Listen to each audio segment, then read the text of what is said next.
Hi ಎಲ್ರಿಗೂ ನಮಸ್ಕಾರ. ನೀವು ನೋಡ್ತಿದ್ದೀರಾ ಸುಪ್ರಿ ಕನ್ನಡ ವ್ಲಾಗ್ಸ್. ಈ ಒಂದು ವಿಡಿಯೋ ನೀವು ಆಲ್ರೆಡಿ ತಮ್ಲೈನ್ ನೋಡಿದಾಗೆ ಬಿಗ್ ಬಾಸ್ ಬಗ್ಗೆ ಅಪ್ಡೇಟ್ ಆಗಿರುತ್ತೆ ಅಂತ ಹೇಳ್ಬಿಟ್ಟು ನೋಡ್ಬೋದು. ಸೊ ಒಂದು ಟೀಮ್ ಆಗಿ 2 ಟೀಮ್ಗಳನ್ನಾಗಿ ಮಾಡಿದ್ರು. ನೆನೆ ದಿನ ನೀವು ಕೂಡ ಎಪಿಸೋಡನ್ನು ನೋಡೇ ಇರ್ತೀರಾ. ಸೊ ಬಿಗ್ ಬಾಸ್ ಬಗ್ಗೆ ನೋಡೇ ಇರ್ತೀರಾ. ಬಿಗ್ ಬಾಸಲ್ಲಿ 2 ಟೀಮ್ಗಳನ್ನಾಗಿ ಈ ವಾರ ಫುಲ್ ಟಾಸ್ಕ್ಗಳನ್ನಾಗಿ ಕೊಡ್ತಿದ್ದಾರೆ ಅಂತ ಹೇಳ್ಬಿಟ್ಟು ಕೂಡ ನೋಡೇ ಇರ್ತೀರಾ. ಇಲ್ಲಿ ಗೌತಮಿ ಜಾಧವ್, ಉಗ್ರಂ ಮಂಜು, ಧನರಾಜ್ ಒಂದು ಟೀಮ್, ಮತ್ತು ಈ ಕಡೆ ಮೋಕ್ಷಿತಾ, ಹಾಗೆ ಅದ್ರ ಜೊತೆಗೆ ಭವ್ಯ ಗೌಡ, ಅವ್ರ ಜೊತೆಗೆ ಹನುಮಂತು ಕೂಡ ಒಂದು ಟೀಮ್. 2 ಟೀಮ್ಗಳನ್ನಾಗಿ 3 ಜನ ಆಡ್ತಿರ್ತಾರೆ. ಅಂದರೆ ಈ ವಾರ ಫುಲ್ ಟಾಸ್ಕ್ ಇರೋದ್ರಿಂದ ಆ ಟಾಸ್ಕನ್ನು ಆಡ್ತಾ ಇರ್ತಾರೆ. ಆ ಟಾಸ್ಕ್ ಎಲ್ಲ ಆದಮೇಲೆ ಏನಾಗುತ್ತೆ, ಜಸ್ಟ್ ಒಂದು ಪ್ರೋಮೋ ಅಪ್ಡೇಟ್ ಕೂಡ ಕೊಟ್ಟಿದ್ದಾರೆ. ನೀವು ಕೂಡ ನೋಡ್ಬೋದು.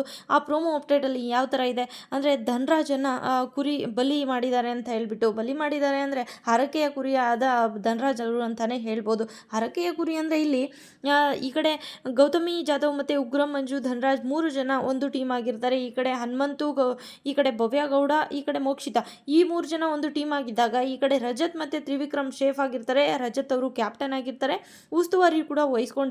ಈ ಕಡೆ ಚೈತ್ರಾ ಕುಂದಾಪುರವ್ರನ್ನ ಎಲ್ಲರೂ ಸೇರಿ ಚೈತ್ರಾ ಕುಂದಾಪುರವ್ರನ್ನ ಹೊರಗಡೆ ಇರಬೇಕು, ಡೈರೆಕ್ಟ್ ಮನೆಗೆ ಹೋಗಬೇಕು ಅಂತ ಹೇಳ್ಬಿಟ್ಟು ಎಲ್ಲರೂ ಕೂಡ ಚೈತ್ರಾ ಕುಂದಾಪುರ ಅವರ ಹೆಸರನ್ನು ತಗೊಳ್ತಾರೆ. ಹಾಗೆ ನೆನೆ ದಿನ ನೀವು ಕೂಡ ನೋಡೇ ಇರ್ತೀರ. ಸೊ ಚೈತ್ರಾ ಕುಂದಾಪುರ ಅವರು ಬೇಜಾರಾಗಿರ್ತಾರೆ. ಬಿಗ್ ಬಾಸ್ ಕಡೆಯಿಂದನೂ ಕೂಡ ಚೈತ್ರಾ ಕುಂದಾಪುರ ಅವರು ಯಾವುದೇ ತರಹದ ಟಾಸ್ಕನ್ನು ಆಡೋ ಹಾಗಿಲ್ಲ ಈ ವಾರ ಅಂತ ಹೇಳ್ಬಿಟ್ಟು ಹೇಳಿರ್ತಾರೆ ಬಿಗ್ ಬಾಸ್ ಕಡೆಯಿಂದನೂ ಕೂಡ. ಅದರಿಂದ ಚೈತ್ರಾ ಕುಂದಾಪುರ ಅವರು ಕೂಡ ಸೈಡಲ್ಲಿ ಸುಮ್ಮನೆ ಕೂತಿರ್ತಾರೆ.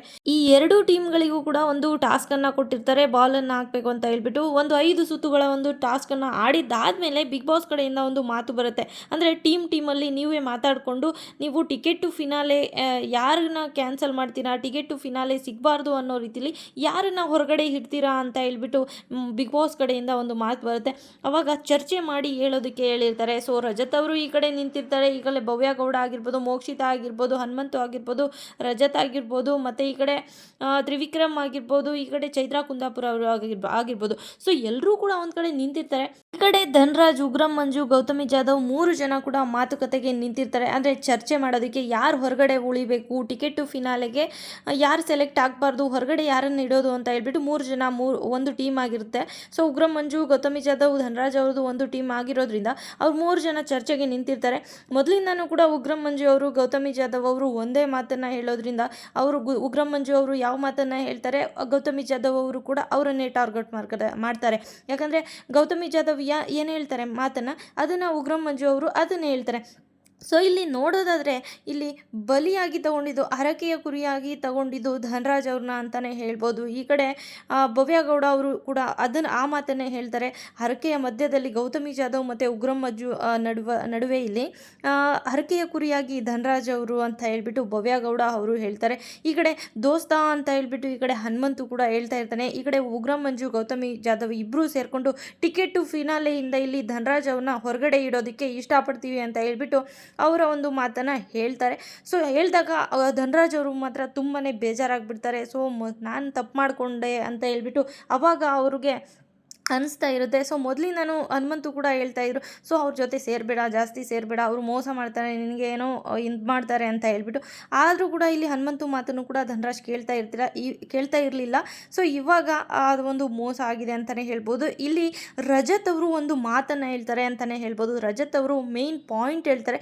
ಪಾಯಿಂಟ್ ಏನಪ್ಪ ಅಂದರೆ, ಇಲ್ಲಿ ಧನರಾಜ್ ಅವರು ಗೌತಮಿ ಜಾಧವ್ಗಿಂತನೂ ಕೆಳಗಡೆ, ಅಂದರೆ ಟಾಸ್ಕ್ ವಿಚಾರದಲ್ಲಾಗಿರ್ಬೋದು, ಮನೆಯಲ್ಲಾಗಿರ್ಬೋದು, ಧನರಾಜ್ ಅವರು ಗೌತಮಿ ಜಾಧವ್ ಗಿಂತ ಕೆಳಗಡೆ ಇದ್ದಾರಾ, ಕೆಳಗಿನ ಮಟ್ಟದಲ್ಲಿದ್ದಾರಾ, ಯಾಕೆ ಅವ್ರನ್ನ ಹೊರಗಡೆ ಇಟ್ರಿ, ಅಂದರೆ ಈ ಒಂದು ಟಿಕೆಟ್ ಟು ಫಿನಾಲೆಯಿಂದ ಯಾಕೆ ಹೊರಗಡೆ ಇಟ್ರಿ, ಧನರಾಜ್ ಅವ್ರಿಗೆ ಅಷ್ಟೊಂದು ಇದಿಲ್ವಾ ಅಂತ ಹೇಳ್ಬಿಟ್ಟು ಇಲ್ಲಿ ರಜತ್ ಅವರು ಕೂಡ ಕ್ವಶನ್ ಮಾಡಿದಾಗ, ಇಲ್ಲಿ ರಜತ್ ಮತ್ತು ಗೌತಮಿ ಜಾಧವ್, ಉಗ್ರಂ ಮಂಜುಗೆ ಸ್ವಲ್ಪ ವಾದ ವಿವಾದಗಳು ಕೂಡ ಸ್ಟಾರ್ಟ್ ಆಗುತ್ತೆ. ಸೊ ನಿಮ್ಮ ಪ್ರಕಾರ ಈ ಒಂದು ಗೌತಮಿ ಜಾಧವ್ಗಿಂತನೂ ಬೆಸ್ಟ್ ಅನ್ಸಲ್ವಾ ಧನರಾಜ್ ಅವರು? ನನ್ನ ಪ್ರಕಾರ ಅಂತೂ ಧನರಾಜ್ ಅವರು ಬೆಸ್ಟ್ ಅನಿಸ್ತಾರೆ ಗೌತಮಿ ಜಾಧವ್ಗಿಂತನೂ. ಸೊ ಆದ್ದರಿಂದ ಇಲ್ಲಿ 3 ಜನ ಒಂದು ಟೀಮ್ ಆಗಿರೋದ್ರಿಂದ ಈ ಇಬ್ಬರು ಸೇರಿಕೊಂಡು, ಉಗ್ರಂ ಮಂಜು ಮತ್ತು ಗೌತಮಿ ಜಾಧವ್ ಇಬ್ಬರು ಸೇರಿಕೊಂಡು ಇಲ್ಲಿ ಧನರಾಜನ್ನು ಹರಕೆಯ ಕುರಿಯಾಗಿ ಬಲಿಯಾಗಿ ಮಾಡಿದ್ದಾರೆ ಅಂತಲೇ ಹೇಳ್ಬೋದು. ಸೊ ಯಾಕಂದರೆ ಧನರಾಜ್ ಅವರು ಕೂಡ ಒಂದು ಉತ್ತಮ ಒಂದು ಟಾಸ್ಕನ್ನು ಚೆನ್ನಾಗಿ ಆಡ್ತಾರೆ, ಮತ್ತು ಎಲ್ಲರ ಜೊತೆ ಮಾತುಕತೆ ಆಗಿರ್ಬೋದು, ಎಲ್ಲರ ಜೊತೆನೂ ಬೆರೆತ್ಕೊಂಡು ಎಲ್ಲರ ಜೊತೆನೂ ಟಾಸ್ಕ್ ವಿಚಾರದಲ್ಲಿ ಆಗಿರ್ಬೋದು, ವೈಯಕ್ತಿಕವಾಗಿ ಆಗಿರ್ಬೋದು, ಎಲ್ಲರ ಜೊತೆನೂ ಚೆನ್ನಾಗಿರ್ತಾರೆ. ಸೊ ಅವರನ್ನು ಹೊರಗಡೆ ಇಟ್ಟಿರೋದು ಮೋಸ ಅಂತಲೇ ಹೇಳ್ಬೋದು. ಸೊ ನಿಮ್ಮ ಪ್ರಕಾರ ಏನನ್ನಿಸುತ್ತೆ? ಧನರಾಜ್ ಅವನ ಹೊರಗಡೆ ಇಟ್ಟಿರೋದು ಸರಿನೋ ಇಲ್ವೋ? ನಿಮ್ಮ ಪ್ರಕಾರ ಏನನ್ನಿಸುತ್ತೆ ಅಂತ ಹೇಳ್ಬಿಟ್ಟು ಕಮೆಂಟ್ ಮೂಲಕ ತಿಳಿಸೋದನ್ನು ಮರಿಬೇಡಿ. ಹಾಗೆ ಹರಕೆಯ ಕುರಿಯಾದ ಧನರಾಜ್ ಅಂತ ಹೇಳ್ಬಿಟ್ಟು ಎಲ್ಲ ಕಡೆ ಹರಿದಾಡ್ತಿದೆ. ಸೊ ನಿಮ್ಮ ಪ್ರಕಾರ ಏನು ಅನ್ಸುತ್ತೆ ಅಂತ ಹೇಳ್ಬಿಟ್ಟು ಕಮೆಂಟ್ ಮೂಲಕ ತಿಳಿಸೋದನ್ನ ಮರಿಬೇಡಿ. ಹಾಗೆ ಯಾರೆಲ್ಲ ಸಬ್ಸ್ಕ್ರೈಬ್ ಮಾಡ್ಕೊಳ್ದೆ ನೋಡ್ತೀರಾ ಬೇಗ ಬೇಗ ಸಬ್ಸ್ಕ್ರೈಬ್ ಮಾಡ್ಕೊಳ್ಳಿ. ಹಾಗೆ ಇನ್ನೂ ಹೆಚ್ಚಿನ ವೀಡಿಯೋಸ್ಗಳು ಕೂಡ ಬರ್ತಾನೆ ಇರುತ್ತೆ, ತಪ್ಪದೆ ನೋಡಿ.